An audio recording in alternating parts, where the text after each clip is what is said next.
Hello friends, civil एग्जामिना में आपका स्वागत है। आज ये हमारा टुडे करंट अफेयर का 9वां वीडियो है। आपने हमारे चैनल को सब्सक्राइब नहीं किया है तो कृपया करके चैनल को सब्सक्राइब कर लें और बेल आइकन दबाना ना भूलिएगा, ताकि जब भी हम कोई ऐसी वीडियो लेकर आएँ आप तक नोटिफिकेशन पहले पहुंच सकें। चलते हैं अपनी टॉपिक पर बिना किसी देरी के। Several IITs boycott Time higher education world university ranking ISC's only entry to top 300। क्या है कि हमारी जो इंडियन इंस्टीट्यूट ऑफ साइंस है, इसको टाइम्स हायर एजुकेशन ने टॉप 300 में रखा है, और यह हमारे देश की एकमात्र यूनिवर्सिटी है जिसको टॉप 300 में रखा हुआ है। तो हम बात करते हैं कुछ ऐसी यूनिवर्सिटीज़ की जिनको रैंक किया था NIRF की फॉर्म है national institute of ranking framework. ये हमारे देश में जितनी भी यूनिवर्सिटी रैंकिंग है इंडिया की, उनको रैंक्ड करती है कौन कौन सी यूनिवर्सिटी की रैंकिंग कितनी रैंक पर लाई करती है। और दूसरी एक है QS वर्ल्ड यूनिवर्सिटी रैंकिंग 2023, इसने भी हमारी कुछ यूनिवर्सिटीज़ को ये भी रैंक करती है। बताया जा रहा है जो टाइम्स हायर एजुकेशन में जिन यूनिवर्सिटीज़ को उन्होंने हाई रैंक पर रखा है, हमारी इंडियन की जितनी यूनिवर्सिटी हैं उनको हाई रैंक पर रखा है, उन यूनिवर्सिटीज़ को NIRF और QS वर्ल्ड ने डाउनग्रेड किया था। मतलब उन यूनिवर्सिटीज़ को काफ़ी अच्छा नहीं बताया था as a ranking point of view से।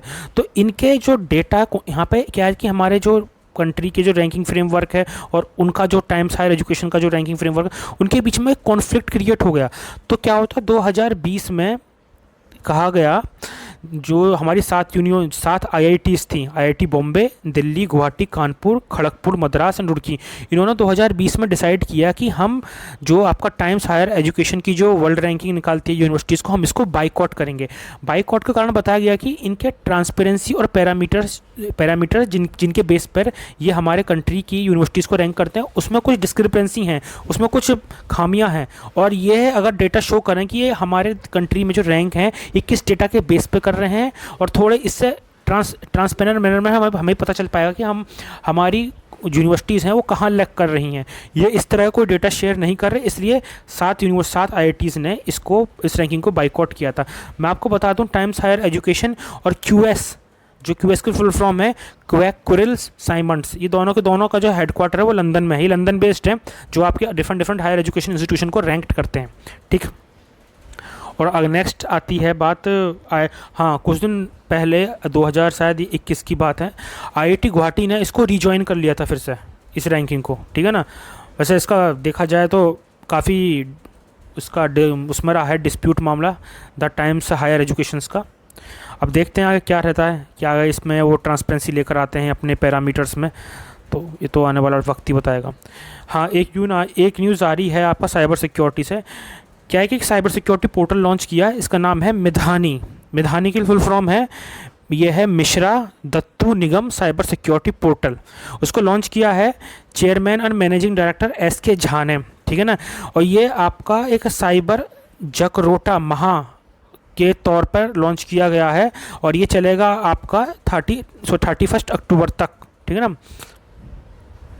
और ये एक तरह का मास अवेयरनेस कैंपेन है। साइबर जकरोता महा एक तरह का कैंपेन बताया गया, mass awareness campaign regarding cyber security. ठीक है ना। तो ठीक है, इनके एक वो भी थे commissioner police ACP cyber crime police Hyderabad, उन्होंने भी ये उस टाइम पर थे मौजूद जब ये लॉन्च किया जा रहा था। खैर, न्यूज़ इतनी इंपॉर्टेंट नहीं है।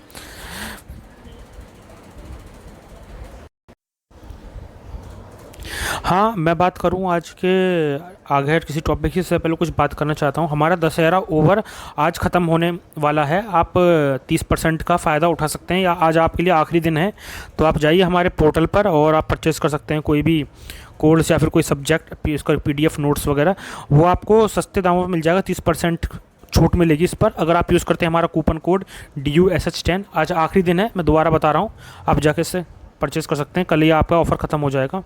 हाँ, government to meet mobile maker telcos to resolve 5G issue. पता है क्या हो रहा है कि अभी कुछ एक हफ़्ता पहले गवर्नमेंट ने 5G लॉन्च किया, लेकिन अब प्रॉब्लम ये देखने को मिल रही है, मेजॉरिटी ऑफ जो पीपल्स हैं उनके पास एक्सेस नहीं है। क्योंकि कारण बताया जा रहा है कि उनके पास जो हैंडसेट हैं वो 4G ओरिएंटेड हैं, 5G ओरिएंटेड नहीं है। तो गवर्नमेंट ने क्या किया, गवर्नमेंट ने कहा कि आप ऐसा कीजिए, एक ओवर द एयर सॉफ्टवेयर को अपडेट कीजिए, अपने ओवर द एयर सॉफ्टवेयर को अपडेट कीजिए ताकि वो 5G नेटवर्क को पोर्टेबल बना सके फ़ोन को। तो ठीक है, इसको लेकर मीटिंग हुई थी। वैसे इंपॉर्टेंट है, ओवर द एयर सॉफ्टवेयर का इस्तेमाल क्या होता है, ये अपडेट करने के लिए होता है, ठीक है ना, और मतलब कि नेटवर्क को अपडेट करने के लिए 4G to 5G, ये याद रखना। At UNGA India vote to reject Russia demand to for secret ballot on Ukraine, ठीक है ना। अभी इंडिया ने रशिया की जो डिमांड थी उसको रिजेक्ट कर दिया है UNGA में सीक्रेट बैलेट को देखते हुए।